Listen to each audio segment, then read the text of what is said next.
இயேசு உங்களுக்கு என்ன உறவு?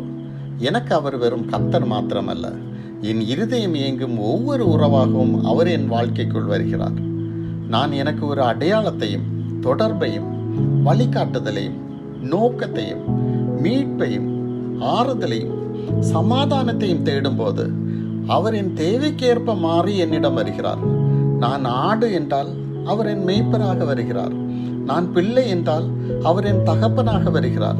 நான் அடிமை என்றால் அவர் என் எஜமானனாக வருகிறார். நான் மணவாட்டி என்றால் அவர் என் மணவாளனாக வருகிறார். நான் காதலி என்றால் அவர் என் காதலனாக வருகிறார். நான் தொண்டன் என்றால் அவர் என் நாயகனாக வருகிறார்.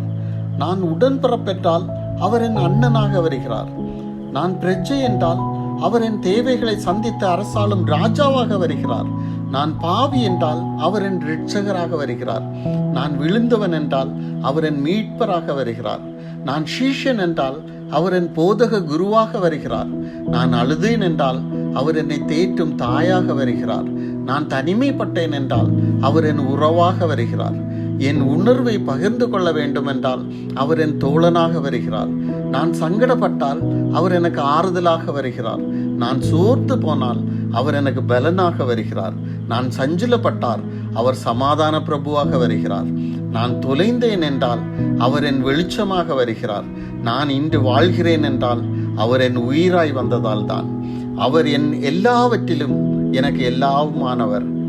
உங்களுக்கு இயேசு யார்? அவருக்கு உங்களுடனான உறவு என்ன? யோசித்து பாருங்கள். அவர் உங்களுக்காக காத்திருக்கிறார். அவரை தவற விட்டு விடாதீர்கள். ஆமென்.